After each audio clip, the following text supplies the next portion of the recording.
There's a bit of a inconsistency in that gospel. On one hand, Jesus is saying, I've got the power. But then he ends by saying, that's what was commanded of him.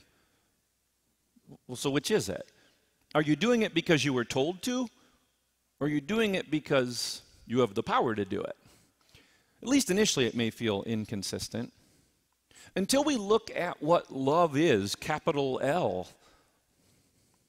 I always say English is very hamstrung by the fact that it just has one word for things that we have endearment of. You can love your dog, love pizza, love your mom, love your wife. It's all the same word, and it's such a weakness of our language to only have that one word. It's worth reflecting on at some point why we developed that way.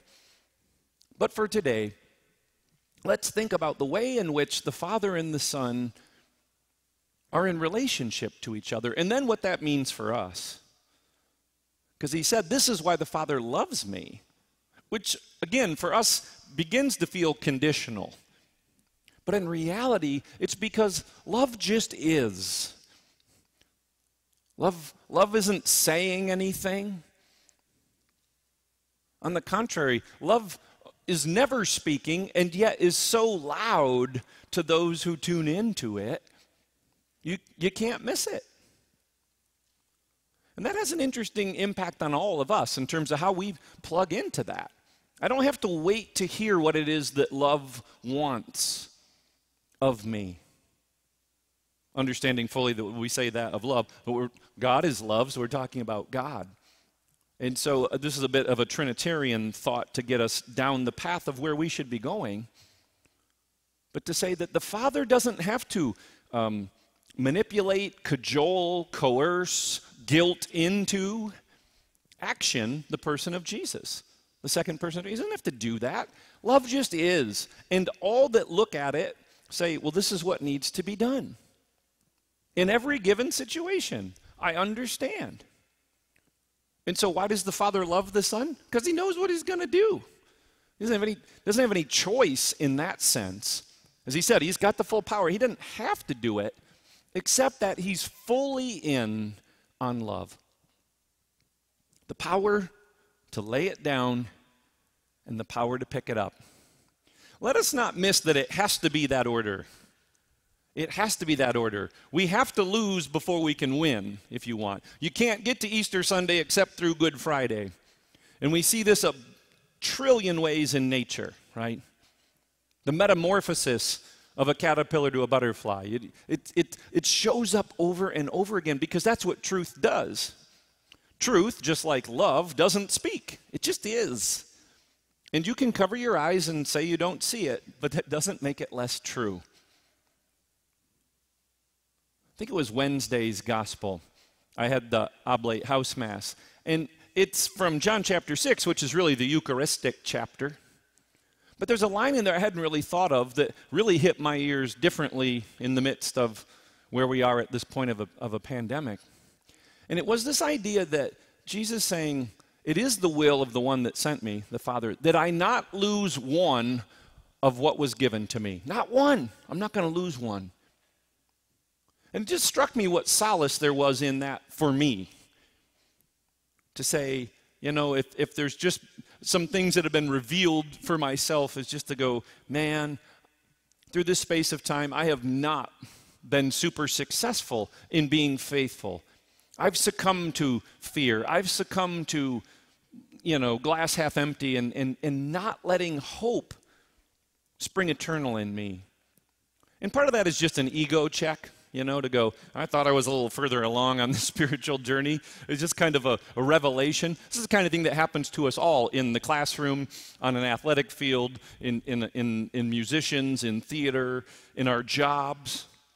But we have to keep trusting enough to move forward and not be afraid of those sort of humiliations, those laying them down. The deaths, the different ways that they show up for us. Because the ruling emotion in our world right now is fear, right?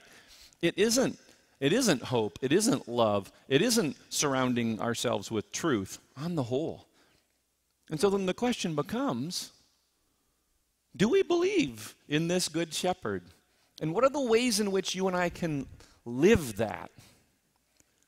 As coincidence would have it, and if you know me well, you know I don't believe in coincidence, but my songs were shuffling through on the way here, and I was, I'm kind of reflecting on this morning and things that have happened, and I wasn't really paying attention to the music until it reached a point where something was being sung over and over and over again.